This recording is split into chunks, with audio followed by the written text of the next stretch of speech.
Well, thank you, Joe. Thank you, Bob, for having me here this afternoon to talk about some of my research. And as Joe said, research that is connected to my master's degree thesis, which is titled "Muskets for the Use of the United States: Philadelphia's Gunsmiths and the War for Independence." And Joseph Perkin was one of the key people in my work, but he's not a very well-known name. And I hope that my research begins to change that because uh, as you'll see and you'll learn today, Perkin had a strong hand in not only supplying the Continental Army with firearms during the fight for independence, but also in establishing America's the beginnings of America's industrial revolution in the late 18th century. So I hope you enjoyed today's talk. And with that, Bob, I'd like to begin sharing my screen. Well, as this loads, I've had the honor of giving similar presentations about my master's thesis at Fort Ticonderoga, at Colonial Williamsburg. And I've been able to publish a couple articles connected to Perkin and other Philadelphia gunsmiths. And my research was funded in part by the American Society of Arms Collectors, which is a national level group of collectors of historic firearms. And they provide scholarships to students and researchers who are interested in furthering scholarship on early American firearms. I also received a scholarship from the Peter Wentz Farmstead Society to fund some of my research, which allowed me to travel to visit various collections in Virginia, the Midwest, New England, West Point, etc. So you'll see some of the fruits of that work in this presentation today. And I'd like to begin this presentation by taking us to Virginia in 1775. So at the beginning of the Revolutionary War, the Continental Congress is encouraging, after news of the battles of Lexington and Concord, and now that war has begun with the British, they're encouraging each of the provinces, as they're called then, or the colonies, they're not yet states, to encourage the production of firearms. And they're doing this because there's now a war effort that they're hoping to unify these provinces together in order to wage war against the British. No longer can they rely on the British for providing their own firearms. And so Virginia, Pennsylvania, New Jersey, et cetera, they're all working as their own individual provinces to supply their militias, and eventually they'll be raising Continental Army regiments once the Army's established in the summer of 1775. And one of the first firearms factories in the history of America is a factory known as Rappahannock Forge. And this factory was established at a call of the province of Virginia to begin and set to work Virginia's manufacturing capabilities in order to support Virginia in this war effort against the British. Rappahannock Forge is established as a private operation by James Hunter, who was a Scottish-born ironwork owner, and his ironworks was right on the Rappahannock River, just at the falls of the Rappahannock, where Fredericksburg is, where the town of Falmouth is. And I have that located here on a map with the approximate location of Rappahannock Forge located there.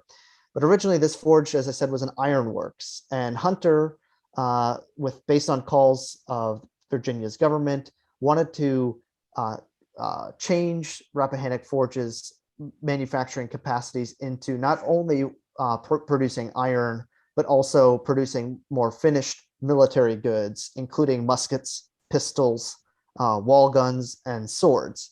And the previous slide I showed you gives an example of some of the surviving products of Rappahannock Forge. so Rappahannock Forge as a military production facility was established in 1775, one of the first American arms manufactories.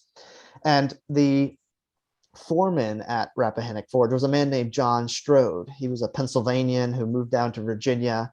And as they're seeking to expand the operations at Rappahannock Forge, Strode placed an ad in the Pennsylvania Evening Post, the newspaper published in Philadelphia.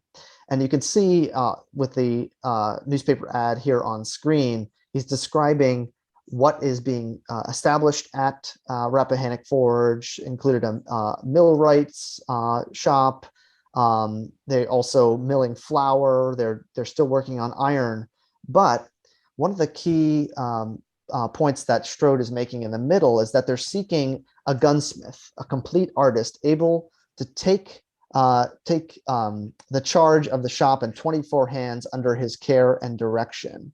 They're looking for a skilled gunsmith. And the reason that this advertisement is placed in a Philadelphia newspaper is because there are very few skilled gunsmiths in America at the time. Philadelphia in 1775 was the largest city in British North America, one of the most cosmopolitan cities in the young, the rising, yet to be declared independent nation. But it had 4 master gunsmiths and a number of journeyman gunsmiths working in the city.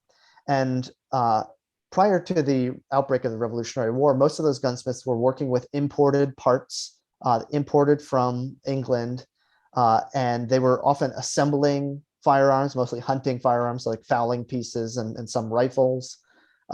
They're making repairs to firearms. But Strode, being from Pennsylvania, knows that Philadelphia is a sort of a gunsmithing center in the young in colonial America, and is seeking American gunsmiths, Philadelphia gunsmiths, to come down to Virginia to help expand the operations at Rappahannock Forge. One of the gunsmiths, the chief gunsmith that comes down from Philadelphia, is a man named Joseph Perkin, whose signature is on screen here. Joseph Perkins was relatively new to Philadelphia in 1775. He was an immigrant. He came from England, and he was actually born in Handsworth, England, which is just outside of Birmingham. It's basically a suburb, and it's a suburb of Birmingham today. And Birmingham, as you might know, was one of the great manufacturing cities in Great Britain at the time. And Birmingham was the center of Great Britain's gunsmithing production. It was part of one of the key cogs in what is known as the British Ordnance System of Manufactures. It's that's the system in which the British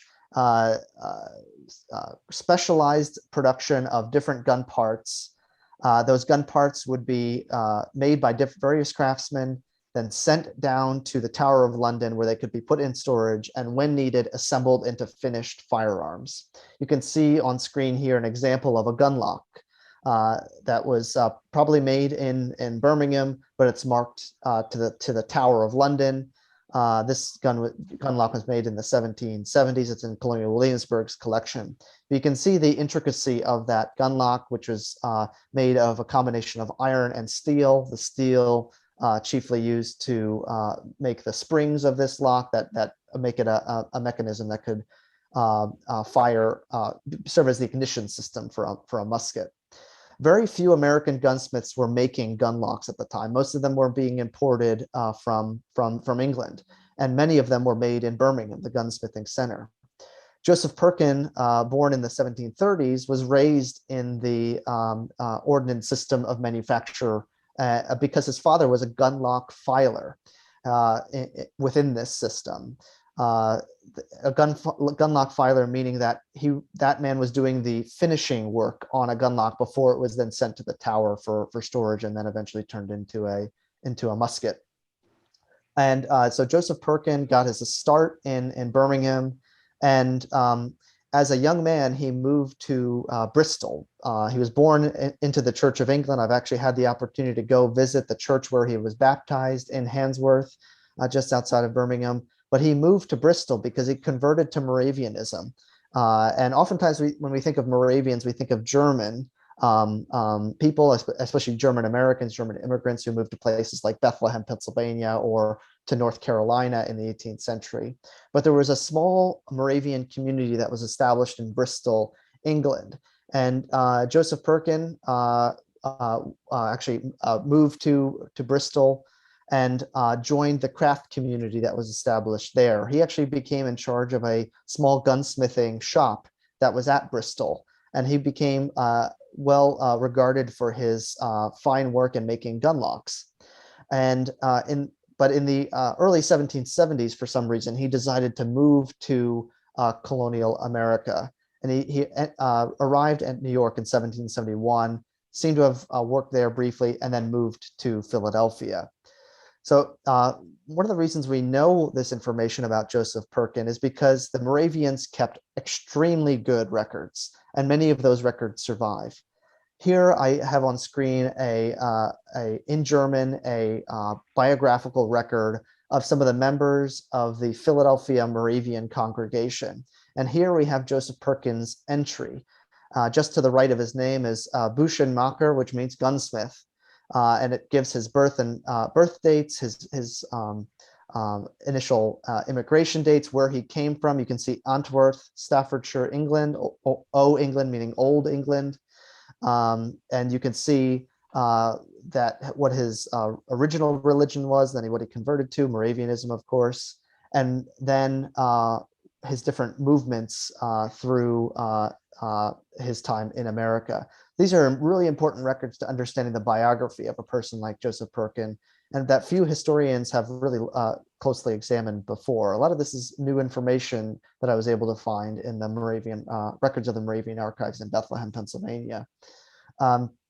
So when Joseph Perkin moved to Virginia from Philadelphia after following John Strode's advertisement in the Pennsylvania Evening Post, Strode kept Perkin chiefly at making gun locks due to his expertise. And as I said, few American gunsmiths knew and were very skilled at making gun locks in this period. And so Perkin's skill set was in high demand. And while at Rappahannock Forge, Perkin was put in charge of the gunsmithing operation there. It's unclear how many smiths actually worked under him, but it was probably about a handful, maybe a dozen or so working under his leadership. And when we're thinking about what Perkin did at Rappahannock Forge, Perkin himself wrote about it a little bit. And he wrote about it in a petition that he had later sent to the Continental Congress describing his career. And he writes that your memorialist has been useful by instructing in the art of making small arms and constructing the works for that purpose. In the year 1775, he was engaged to go to Virginia to construct and superintend a manufactory on the falls of the Rappahannock for making small arms, and that he did construct the well-known Hunter's Factory and instructed in the different branches of making guns and other small arms with success for the space of 3 years. So Joseph Perkin was there from 1775 to 1778. And in that time, he's overseeing the production of muskets, pistols, wall guns. There's also swords and bayonets being made at Rappahannock Forge. And we're lucky that a number of pieces that were actually made at Rappahannock Forge during the time period of Perkin's career there survive. Here we have an example at the bottom of your screen, an example of one of the 3 Rappahannock Forge muskets that survives in the collection of the Smithsonian at the National Museum of American History. You can see it's modeled after, it's a musket that's modeled after a British land pattern musket, also known as a Brown Bess.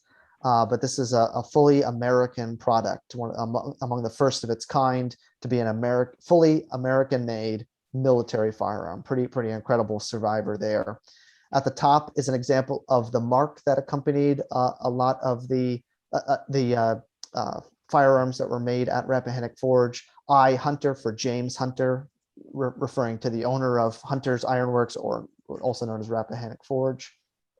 And here's an example of a screenshot of the 3 surviving muskets from Rappahannock Forge, one in the collection of the Museum of the American Revolution, that one in the Smithsonian, and another in Colonial Williamsburg's collection, all marked with Rappa Forge, designating where they were made.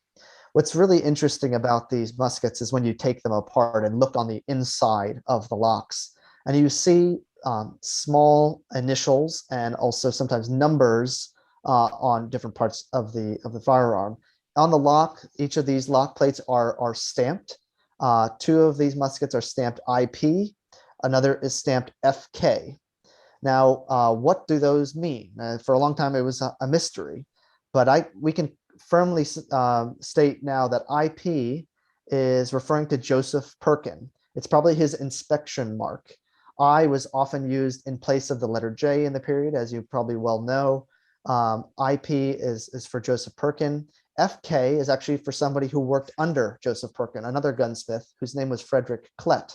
He was another immigrant. He actually was a German, came to America by way of England, and he also settled in Philadelphia. But at the same time as Perkin went down to Virginia, Frederick Klett traveled down to Virginia, leaving his indentured servitude early in Philadelphia, coming down to Rappahannock Forge to work as a gunsmith there. FK is probably his inspection mark. Some of the later produced firearms at Rappahannock Forge bear his mark.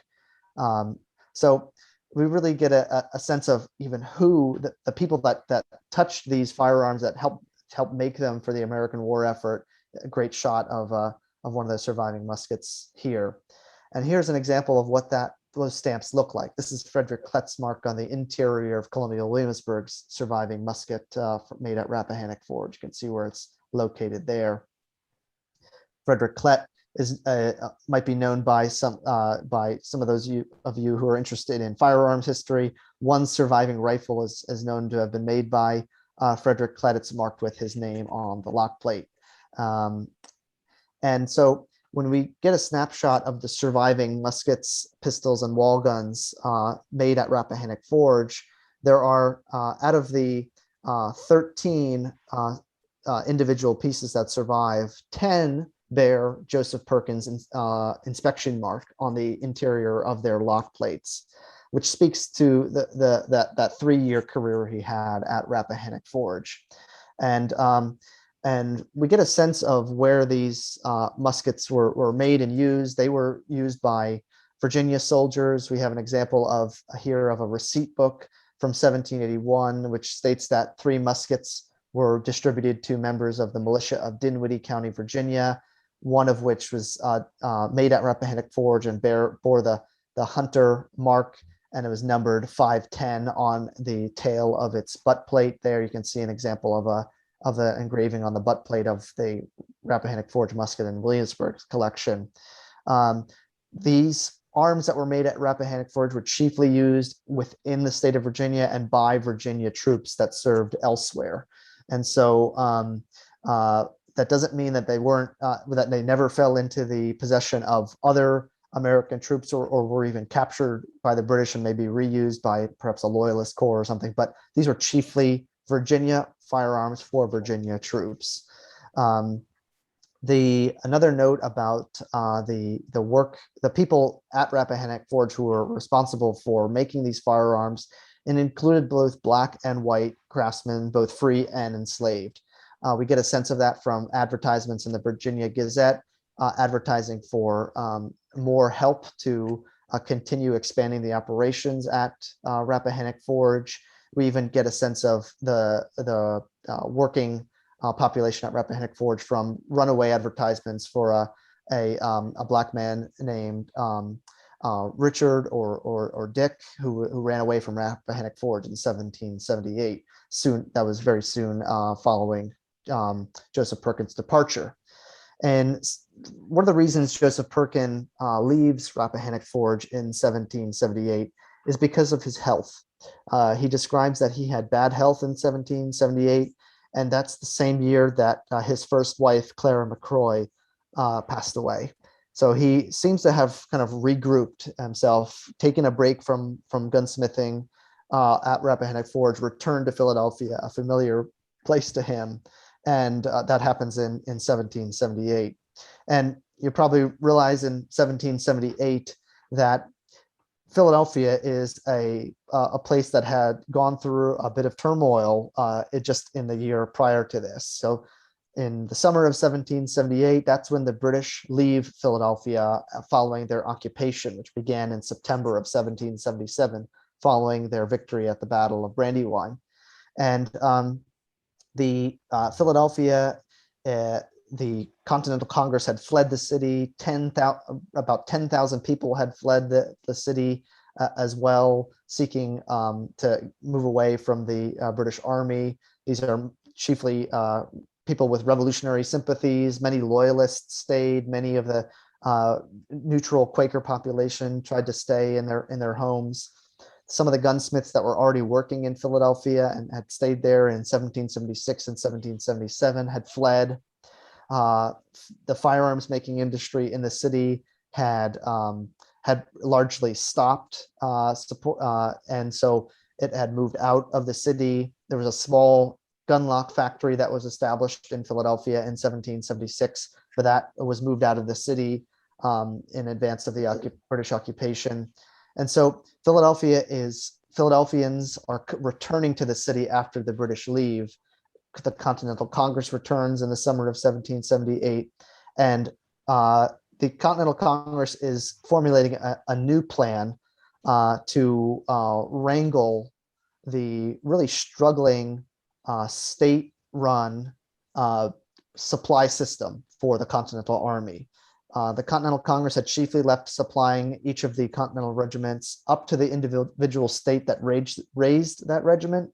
But by 1778, the Continental Congress is formulating a plan under its Department of War to rein in that production and centralize it. And Philadelphia would be the hub of that effort. And so we get a sense of why Philadelphia was the hub of that effort, not only because it was the location of the Continental Congress and where it met, it was the revolutionary capital, but we get a sense of that from the words of Robert Morris, who wrote to John Hancock in 1777 saying, "You will consider Philadelphia from its centrical situation, the extent of its commerce, the number of its artificers, manufacturers, and other circumstances, to be to the United States what the heart is to the human body and circulating blood." So in Morris's mind, Philadelphia is literally the heart of this revolutionary movement, the heart of the United States. Geographically, it's not. It's sort of at the center of this new nation. It's on a river where commerce can come in, but also where privateering and naval efforts can be stationed from. Philadelphia is such an important place at the time. And so when Joseph Perkin is back in Philadelphia, he's there at a time when the Continental Congress is trying to ramp up production in the city. They're in need of hunting shirts and other uniforms, canteens, cartridge boxes, bayonets, to arm American soldiers who are fighting or are stationed in the Hudson River Valley, or in the Hudson Highlands, the Army in the South and the Carolinas, the Northern Army. Philadelphia is this hub. Other regional locations are serving as arsenals as well. Boston is producing a lot. Springfield, Massachusetts, Carlisle, Pennsylvania is still a hub of production and repair for the Army. But Philadelphia is the center. And firearms manufacturing is one of the key things that the Continental Army needs, because of course in 1778, the French-American alliance is firmly established and announced. Arms had been coming in from France secretly, but now they're coming in more frequency due to the alliance. And so there's a lot of firearms that need repair. There's a lot of firearms that need assembling. The firearms are coming off of back from the war front to Philadelphia to be repaired and then sent back to the front lines. tens of thousands of musket parts like gun locks and ramrods, bayonets are arriving in ports like Philadelphia and Portsmouth, New Hampshire. These are parts that are being sent by France, taken out of French armories and storage facilities to be used by the United States of America to arm its troops. But a gun lock is great, but it needs to be put into working order, put into a stock, matched with a barrel. And that's the work that Philadelphia and its gunsmiths would really take on beginning in 1778.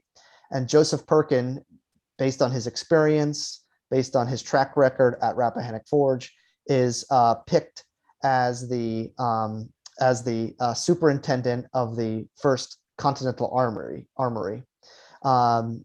Philadelphia, based in Philadelphia, overseen by a new department called the Department of the Commissary General of Military Stores. The Commissary General of Military Stores was Benjamin Flower at the time. He was a hatter, Philadelphia hatter who had experience with the Philadelphia Associators. You can see him there on the left in his Associator uniform, but he became the Commissary General of Military Stores, seen in his Commissary General's uniform on the right there in a miniature portrait. And Benjamin Flower is overseeing this newly established supply operation in Philadelphia. His headquarters is at Carpenter's Hall, and that would be the central location where a lot of the finished products that were made around the city would be sent to, stored there until they could be sent to the army, various armies and various departments of the Continental Army for use. You can see a glimpse of Carpenter's Hall here. Today, that's a quiet square when you walk around Carpenter's Hall, but in 1779, 1780, 1781, this was a beehive of activity, and also the yard around Carpenter's Hall was filled with cannons, crates of muskets, sheds that were storing, trying to safely store gunpowder. There was a lot of activity going on at Carpenter's Hall with Benjamin Flower as overseeing it all. And so one of the key factories was this Continental Army that Joseph Perkin was picked to superintend. It was located on Water Street, just a couple blocks away from where Carpenter's Hall is, where the Pennsylvania State House, also known as Independence Hall, is. The building, the Continental Armory, no longer survives. Of course, this Independence Hall and the Carpenter's Hall survive still, but the Continental Army, if you can picture it, Water Street is basically where Route I-95 is today. So that is completely gone. It's been bulldozed over. When I-95 was built, some archaeology work was done, and bits and pieces of the and artifacts connected to the supply operations in Philadelphia were found. But someday, maybe again, archaeology might find more information about the Continental Armory and artifacts from that important production facility. Here we see Joseph Perkins' signature as superintendent of the Armory in records that are now housed at the National Archives and Records Administration in Washington, D.C.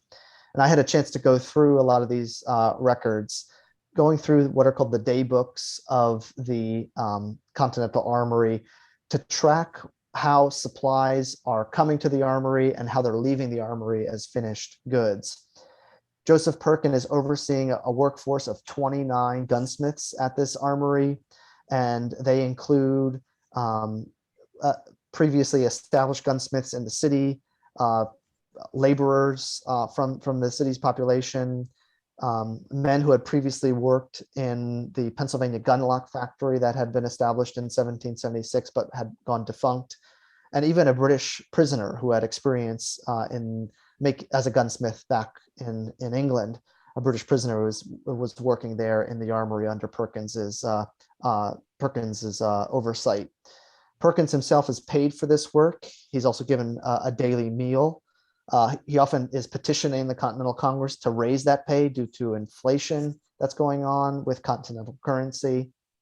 There's even a time where Joseph Perkin ran into trouble. He lost his watch, and he put an advertisement in the Pennsylvania Evening Post. And you can see that he identifies himself as Joseph Perkins, superintendent to the United States Armory in Philadelphia. Pretty neat little tidbit there. But here's a this gives you a sense of the types of records that track the material that's coming in to the, coming into the armory and then leaving the armory. You can see that noted as with CR in the top one, crediting Joseph Perkins with something that he's produced, and then DR at the bottom one, debtor. This is what's being provided to Joseph Perkin to turn into a finished good. So you can see Joseph Perkin and the armory, in this case, on June 5th, 1780, is delivering to the Department of Commissary General of Military Stores 100 finished gun barrels and 100 gun stocks in the rough. Oftentimes, it was the case where gun stocks in the rough were sent down to the front lines so that in the field repairs could be made. And since the Continental Army is using a variety of muskets, French-made, German-made, British-made muskets, American-made muskets, it's tough to judge and create a gun stock that will fit every type of musket. So they sometimes would send them in the rough and then be finished in the field in camps where there were artificers working for the army. In this case, at the bottom, Joseph Perkin at the armory is being delivered 57 iron side plates, 283 trigger guards made of iron, iron heel plates, iron bands. This is suggesting that the armory is putting together French muskets, which were chiefly iron mounted, whereas British muskets and many American muskets of the period were brass mounted, so they have brass furniture on them. This is evidence that they're working with French muskets at the armory and assembling them together.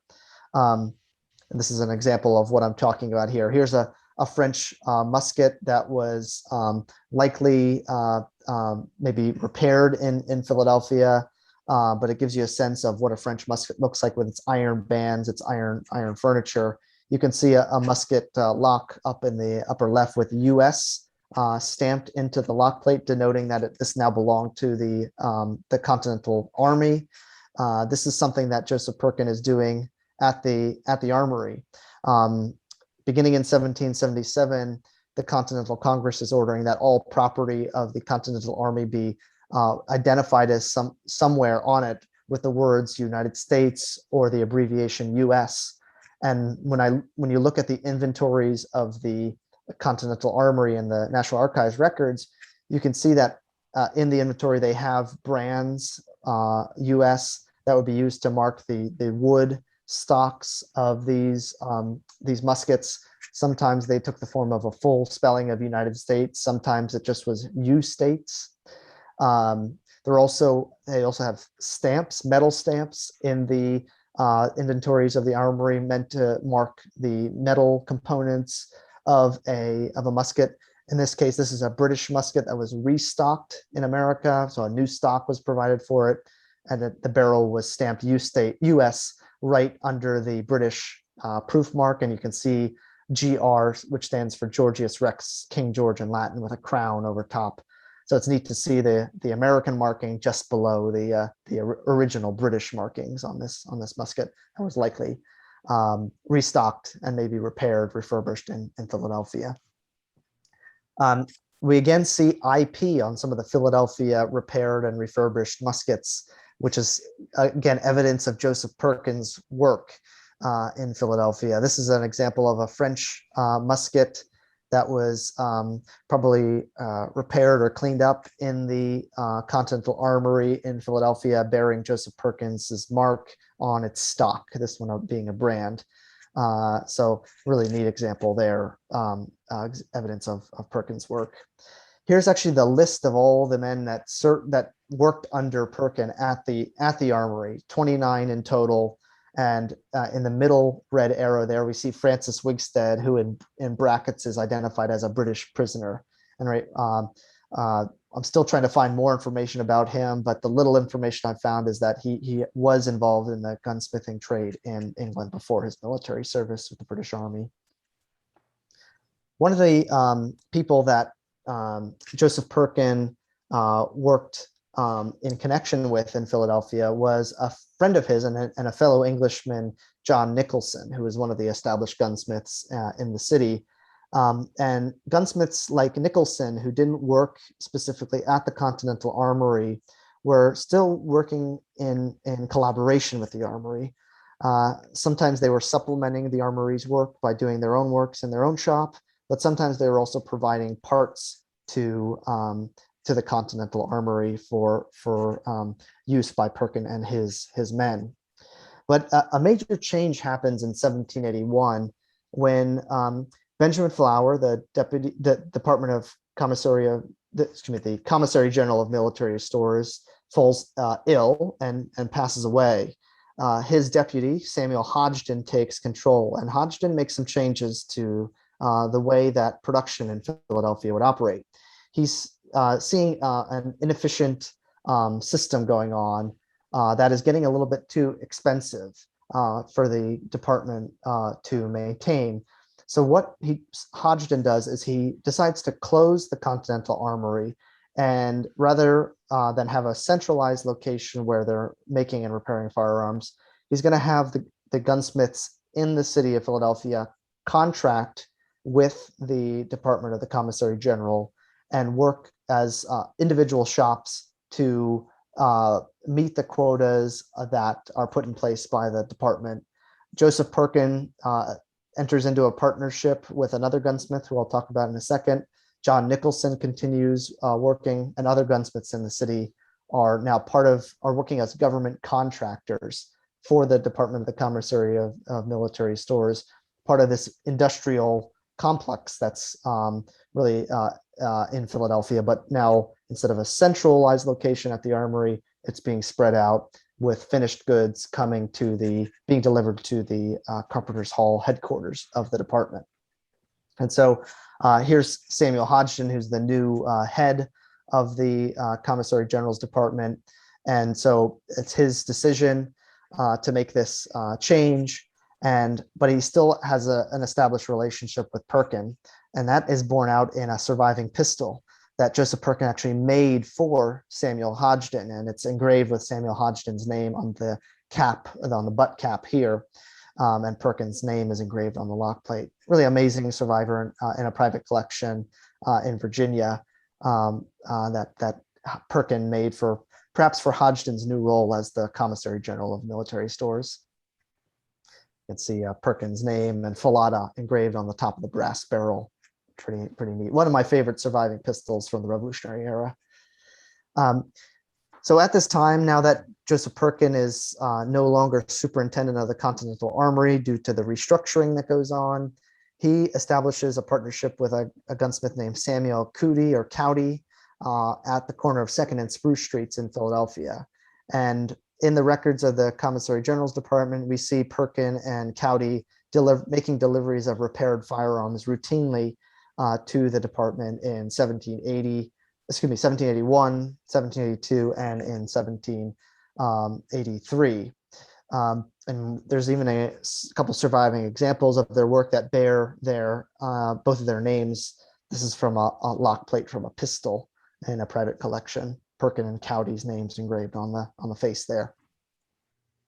When the Revolutionary War ends in 1783 with the Treaty of Paris, production of military firearms largely goes to the wayside because there's not a war going on anymore. There's tens of thousands of firearms still in Philadelphia, though, that are put in storage, and Joseph Perkin, along with John Nicholson, do some repair work and preparing those firearms to be put into storage. But these men also continue their civilian businesses as gunsmiths, making and repairing firearms for hunting purposes. So Perkin had this reputation and for producing firearms, and he was also well known in the Moravian community as well. So we get a sense of people actually coming from beyond Philadelphia's borders, seeking Perkin out to make firearms for them. So Henry Lawrence, for example, former president of the Continental Congress, commissions Perkin at a recommendation from Bishop John Etvine in Bethlehem to make a hunting firearm for Henry Lawrence. So it's pretty neat to see that Perkin has some famous customers that seek him out for his work. Now, another big change happens in the career of these gunsmiths in Philadelphia, particularly Joseph Perkin, and that's the establishment of the new constitutional government under the federal constitution, proposed in 1787 and officially adopted in 1788. And there's a grand procession, a great parade and celebration that happens following the adoption of the new federal constitution. This parade happens in Philadelphia on July 9th, 1788.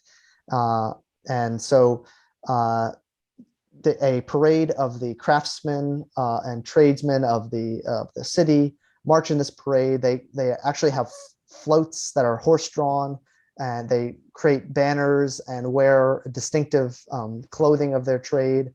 And John Nicholson and Joseph Perkin are considered the senior masters at this time of the gunsmithing trade of Philadelphia, and they lead the gunsmithing contingent at the Grand Federal Procession of Philadelphia in 1788, celebrating the new Constitution. The Library of Company of Philadelphia actually owns the Tobacconists banner to give you a sense of the type of banner that was created for this Grand Federal Procession. The Gunsmiths banner doesn't survive, but it probably was about the same size and kind of maybe bore some of the same symbolism of the Tobacconists banner from 1788. But there was a lot at stake for tradesmen in the city of Philadelphia following the adoption of the federal constitution. Work opportunities for gunsmiths like Nicholson and Perkin had decreased due to there's no war going on. There's conflict going on and fighting going on in the Northwest Territories, but Northwest Territory and what is now Ohio and Indiana. But the United States Army, the regular army, is very small in the 1780s. And it's only after the adoption of the federal constitution and the establishment of the Department of War under the oversight of the Secretary of War do more opportunities come to the forefront for gunsmiths like Perkin and Nicholson. And the Department of War is overseeing expansion of the United States Armed Forces that are going out to battle Native Americans in what is now Ohio and Indiana, and they're in need of firearms. And so Philadelphia gunsmiths are again turned to repair and prepare firearms for the new very small United States Army. And some of these firearms are put into action at what becomes known as St. Clair's defeat in November of 1791. And Perkin, John Nicholson, and another Philadelphia gunsmith, Abraham Morrow, are at the center of a inquiry in which some of the guns are actually blamed for St. Clair's troops' poor performance at St. Clair's defeat in 1791. But Joseph Perkin, Nicholson, and Morrow defend themselves adequately enough and say that they provided the best Charleville muskets that the United States had in storage, so French muskets, to the troops that fought in the West. And they're sort of acquitted and not found guilty of any wrongdoing, but instead the leadership of Arthur St. Clair and many other factors contributed to the defeat rather than faulty muskets. So the blame was trying to be put on Philadelphia's gunsmiths, but they successfully defend themselves against that blame. And at about this same time, Virginia comes into Joseph Perkins's life yet again, when he's tasked to go down to a small arsenal that's run by the Department of War in New London, Virginia, west of Richmond, a very small crossroads even to this day. And Joseph Perkin travels down there with his wife and family, his second wife, Wilhelmina Heumann, who he marries in Philadelphia. She's a German Moravian. they go down to New London as a family to oversee a rising plan of the Department of War to establish an armory system that would allow the Department of War to establish up to 4 federal armories supported by multiple federal arsenals. Armories would be in charge of making and repairing firearms. Arsenals would be in charge of also repairing, but mostly storing firearms in different regional sites. New London was picked as one of those sites. But in the 1790s, Joseph Perkin is really struggling down in New London. He's struggling to find workmen to work alongside him. There are visitors who describe the work at New London as being very isolated and a remote area that is just not well suited for an arsenal. And so Perkin is reassigned. And that reassignment comes in 1798 when it's decided that Harper's Ferry and Springfield, Harper's Ferry, Virginia, Springfield, Massachusetts, are picked as the sites for the 2 federal armories, brand new armories that would be established to make and repair firearms for the United States Army. And Joseph Perkin is tasked with being the first superintendent of Harper's Ferry Armory. And he moves there in 1798 with his family. Eli Whitney remembered this, and he said that, describing Joseph Perkin, he described him as, Mr. Perkin was an Englishman who had been thoroughly bred to the manufacture of arms in his native country and was sent to erect and superintend the establishment at Harper's Ferry. And as the first superintendent at Harper's Ferry, it would be Perkins's job to build a workforce there, oversee the establishment of buildings where a gunsmithing operation could take place, make sure his workers had housing, adequate housing, and make sure that materials could be acquired at reasonable cost and in reasonable time. So it's a lot of logistical work. And his experience in that logistical work he's pulling on his experience at Rappahannock Forge, he's pulling on his experience in the Continental Armory in Philadelphia, and it's influencing what happens in the early days at Harper's Ferry Armory. And so Harper's Ferry, being at the forks of the where the Potomac River really begins, is seen as a strategic point. It's isolated enough that it did not face too much threat from let's say a British or other international nation coming to attack it and seize it. But it also still had access to waterways. And as the United States is looking west and expanding west, Harper's Ferry is seen as one of the a manufacturing hub in terms of firearms. Springfield, Massachusetts is chosen for similar reasons. It's already an established manufacturing town that was manufacturing firearms during the Revolutionary War. It's on the Connecticut River. It's a rising small industrial town. And John Nicholson, that Philadelphia gunsmith that Joseph Perkin had worked with, he is asked to go up to Springfield to help establish the operation there. So both of these armories have roots in Philadelphia because of the men that are tasked to go superintend their early days. And so while at Harper's Ferry, Joseph Perkin works with a largely Pennsylvania origins workforce. He recruits Pennsylvanians, some German gunsmiths from the Lancaster area to go out there. He recruits Philadelphians to go out there.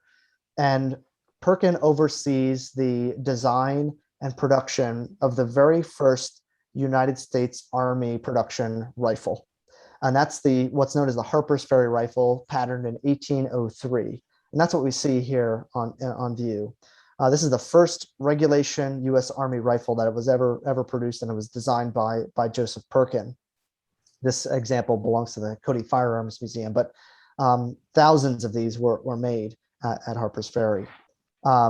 and as I said, established in 1803, but made into the first full decade of the 1800s.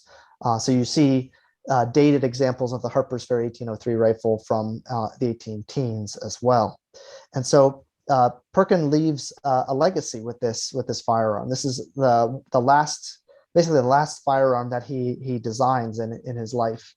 And John Strode, when you think back to the earlier in my talk when I mentioned Rappahannock Forge and described that, John Strode, who's still alive, who had been the foreman at Rappahannock Forge, writing in 1807 to Henry Dearborn, he described the last time he saw Joseph Perkin, who at the beginning of the Revolutionary War, with many others of his profession, indented himself to me during the war to make arms. He had been a useful, ingenious man. I kept him chiefly at gunlocks. But when I last saw him at the public works, referring to Harper's Ferry, he appeared to have lost his energetic abilities. And when John Strode is writing this letter to Henry Dearborn in February of 1807, little does he know that in December of 1806, Joseph Perkin passed away at Harper's Ferry. And he was buried in the closest Moravian cemetery to Harper's Ferry, which is in Graceham, Maryland, where he's still buried today at an unmarked gravestone in Graceham Cemetery. And so Joseph Perkin's story ends at Harper's Ferry, but it has its origins in England. It continued on in Virginia and Philadelphia and returned back to Virginia at Harper's Ferry. But he left a lasting legacy on early American firearms, specifically the firearms of the early United States, in not only his establishing of the Harper's Ferry Armory, but his oversight of some of America's first ever factories, the Rappahannock Forge and the Continental Armory. And it's with men like Joseph Perkin and the era of the Revolutionary War that the roots of America's growing industrial revolution and what becomes known as the American system of manufacturers, that specialization of production that characterizes the industrial revolution of the 19th century. Its roots, its beginnings are with people like Perkin and the Revolutionary War and the first American factories of the Continental Armory and Rappahannock Forge, and then really starts to gain steam with the armories at Harper's Ferry and Springfield. And as we think about Rappahannock Forge, Harper's Ferry, we can see that Joseph Perkin left his mark, so to speak, on the story of America's growth into an industrial nation. So thank you very much for listening to me today, and I'll stop sharing my screen. I'd be happy to address questions. Wow. Thank you, Matthew. That was fascinating. That was really great. And the research you put into that and then your presentation were both phenomenal. Thank you very much, Bob. Thanks. Very instructive. I have a question for Matt. Sure. Go ahead, Joe. When you showed the collection of firearms that Perkins made, it was referred to as wall guns. I don't know what a wall gun is. Yeah, great question. Are you familiar with the term swivel gun? Yeah. So that's basically a small cannon barrel that's often attached to a fork that might be attached to the wall of a fortress, for example, or a blockhouse, and then be swiveled, right? A wall gun is a similar thing. It's attached to a fork, but it's a big, basically heavy-duty musket. It almost looks like a very large blunderbuss. So very large meaning, think of 1.00 caliber, so 1-inch diameter bore. But it looks like, it has a flintlock ignition, has a wooden stock, shorter barrel than a musket, but it would be used in the same type of action as a swivel gun would be used.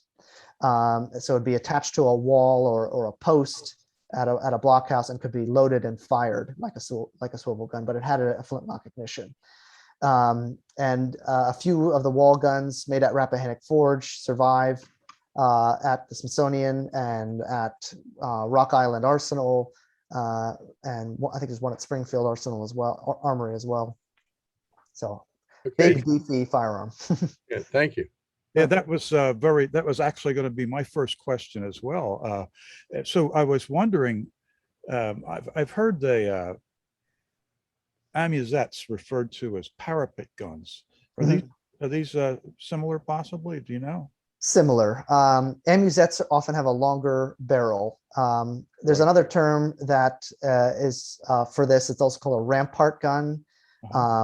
Rampart being basically part of a fortification, a parapet gun, parapet being another part of a fortification, all essentially the walls of fortification. So kind of somewhat interchangeable terms there, but these are large scale firearms that one man could not hold just by standing there and firing from his shoulder, but needed a separate support system, be it a post or a wall. Sometimes they were fixed, sometimes they were movable. Amusettes often are movable and mobile, so you can take them on a battlefield. But these are large caliber firearms that sometimes fired a single solid shot, lead ball, more commonly multiple balls, buckshot, sometimes multiple musket balls that could have a shotgun effect on the enemy. Very cool. Thanks. Hey, just curious, a follow-up. Do you know if any Revolutionary War era amusettes survive? Yes, they do. I know of a number. I think I know of a few in British collections and in European collections. I don't know of any American-made amusettes that survive, but the closest thing to that would be some of the wall guns that survive. There are also American repaired and sometimes American manufactured rampart guns that survive in private collections. So yeah, they're around. Yeah. Cool. Thank you. I have another question. Very interesting about the firearms. What about the gunpowder? Where was gunpowder produced in the colonies? Great question. Gunpowder is it obviously is in high demand beginning in 1775. And there in 1775, there are precisely 0 places to make gunpowder in America. There were some gunpowder, some ideas to establish gunpowder facilities. I think one in Pennsylvania, but they were really struggling. Gunpowder was chiefly imported because that's what Americans were accustomed to, importing it. But the state governments, the provincial governments, and then the state governments are really scrambling to get gunpowder together to arm their troops. They have some in storage already at some of the arsenals that are and firearm storage facilities that were in the cities and public armories in like Philadelphia, Virginia, etc. But they're actually seeking out gunpowder from stores in the Caribbean mostly.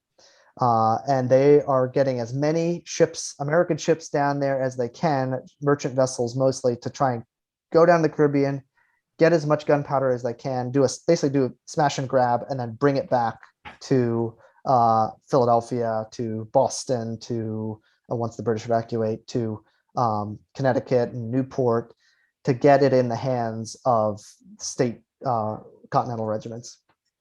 And gunpowder making really struggles during the Revolutionary War. Like I said, there's some gunpowder making in Pennsylvania. There's actually a gunpowder works outside of Philadelphia near Valley Forge, near Phoenixville, actually. But when the British Army under Howe makes their incursion into Pennsylvania, fights at Brandywine, fights at Paoli, they actually destroy the gunpowder works there, and it's no longer operational.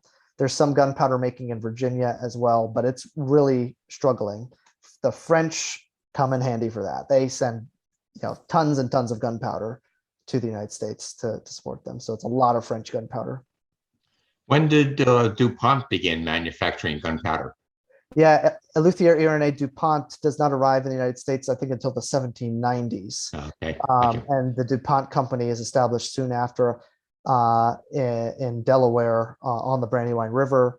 Well, I can't remember the exact year, but it's around 1800. Okay, thank you.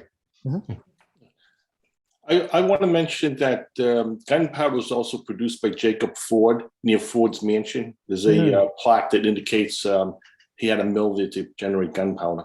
Neat. Yeah, where is But- that? In Morristown, right? Yes.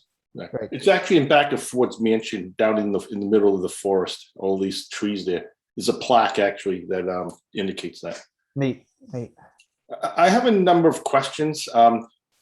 First of all, you mentioned that guns were requested. It was requested by Congress that guns be produced by each colony, and that leads to the obvious question about differences in guns and how you can like caliber of bullet of the musket ball, etc.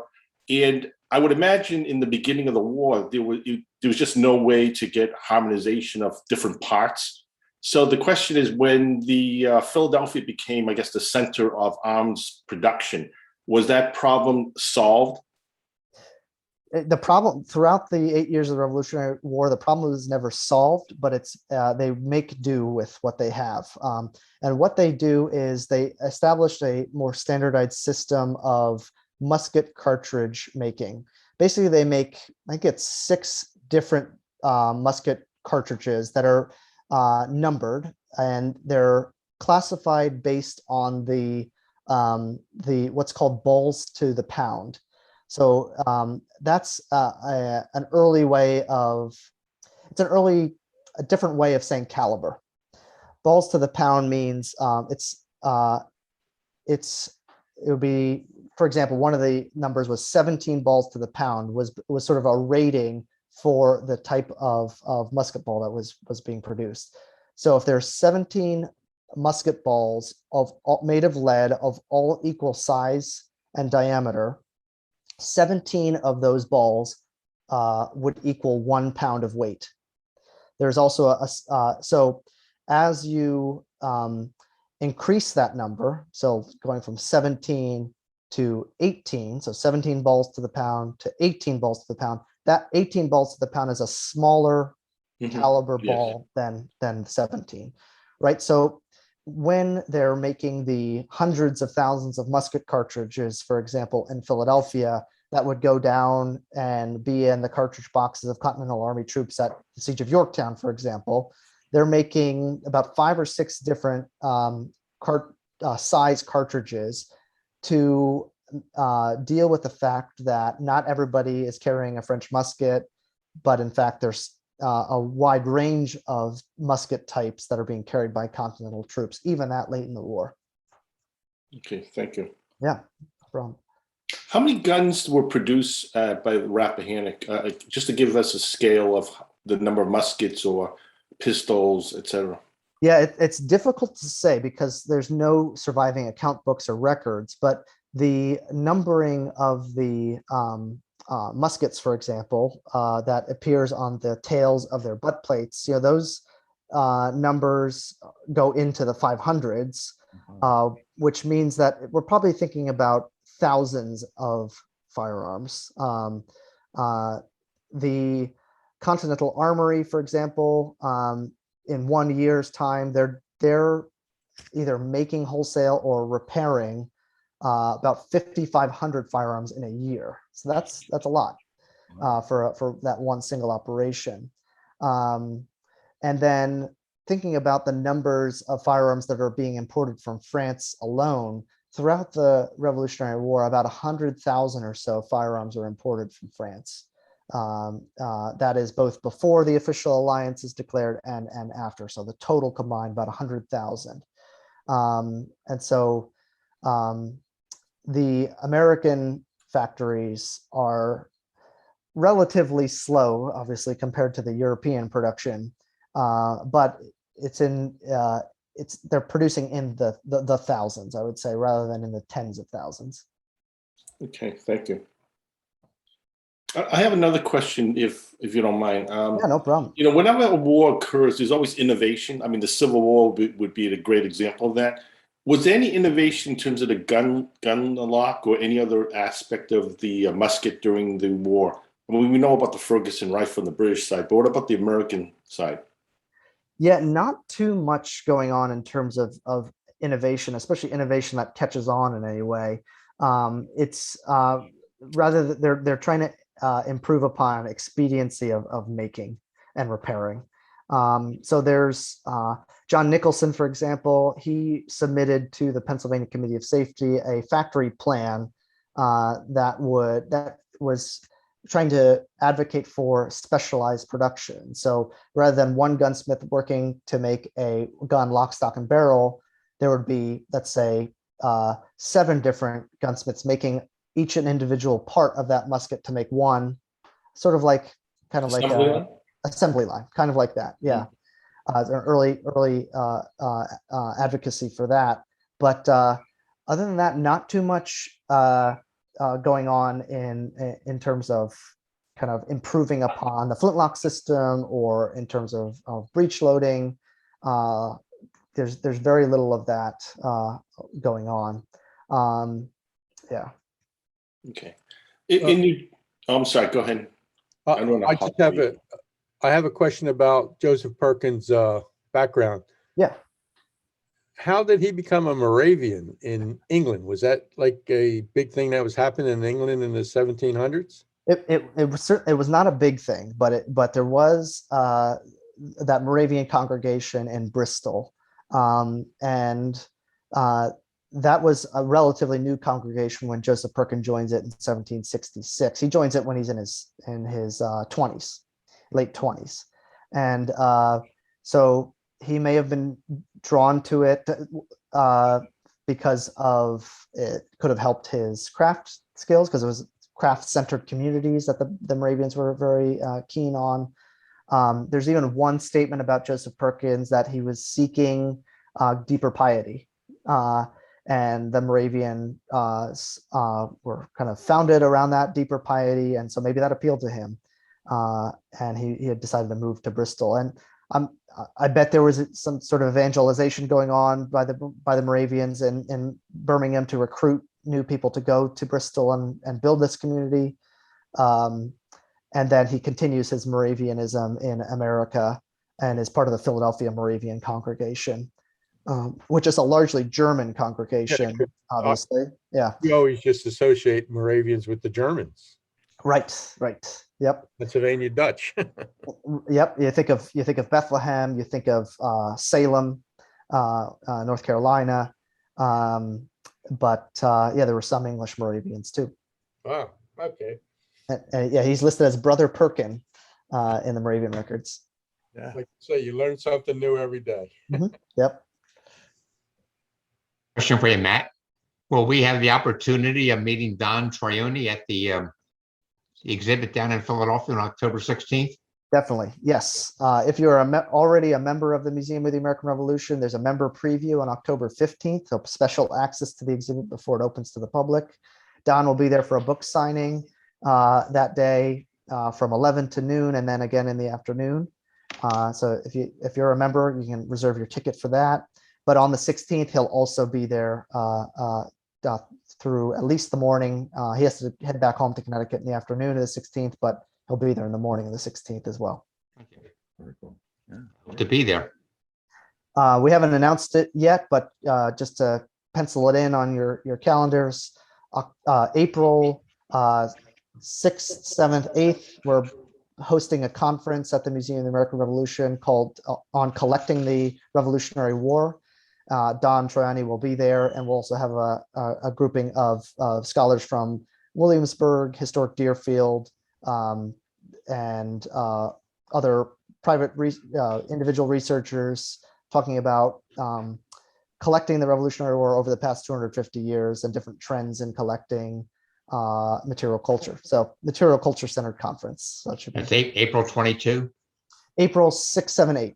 Yeah, on 2022. Yeah, 2022. Yes, I'm Yeah, sorry. yeah. Yes. Mhm. 3-day symposium. Correct. Yep. Good, nice. Yeah. Absolutely cool. More information will be coming out about that soon. The keynote for the conference is Phil Zay, who's now the retired director of Historic Deerfield, and he'll be talking about the William Guthman collection of powder horns that Historic Deerfield now owns. And so he'll be talking about Bill Guthman as a collector of Revolutionary War material culture. Thank you.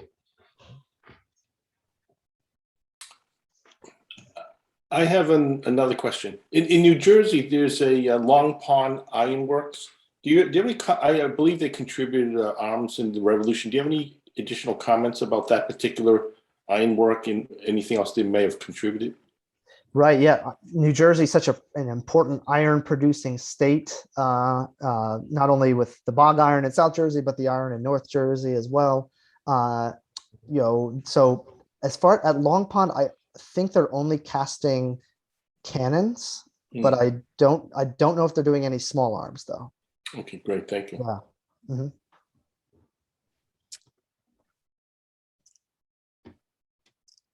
I have one final question, if you don't mind. Of course. You mentioned that there was a lot of storage of arms due to the lack of a war, except for those that were used during the fighting Native Americans or Indians.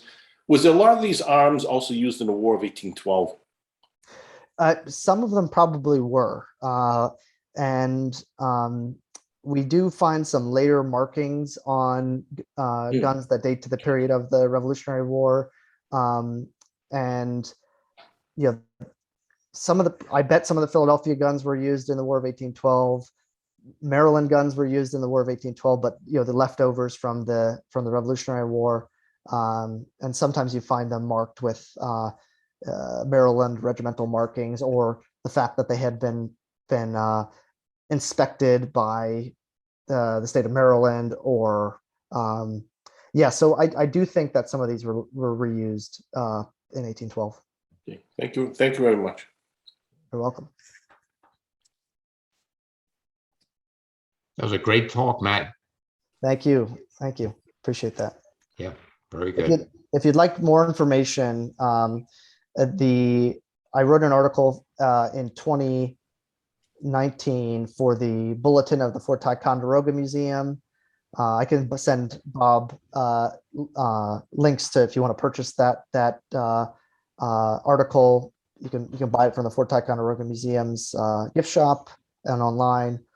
I also published an article for the Journal of the American Society of Arms Collectors specifically about Joseph Perkin, if you'd like to read more. Oh, okay.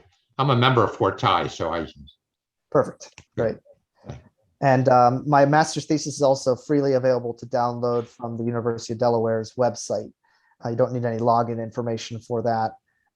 So if you search my name or Philadelphia's gunsmiths during the Revolutionary War, you can pretty easily find it. Okay, thank you. You have any other questions or comments for Matthew? No, just it was a great presentation. Thank you. It was fun. I always enjoyed talking about Perkin and the gunsmiths, and it's, like I said, it's a little known topic that I'm hoping gets some greater recognition and from scholars, and hope to continue sharing this story in the future and continuing to dig deeper into the story. Great. Huzzah. Any other comments or questions before we go today? Well, I want to thank Matthew so much for just a wonderful presentation. This is one of the most fascinating things I've heard, stuff that I really knew very little or nothing about. And I want to thank all of you for joining us today. Thanks for taking the time on a beautiful day to hear a really interesting and fascinating talk about our history. We're going to be back on December the 18th, so look for an email from me. Take care, everyone. Okay, Bob, thanks. Bye. Thank you. Thank you. Bye now. Bye. Congrats. Hey, guys.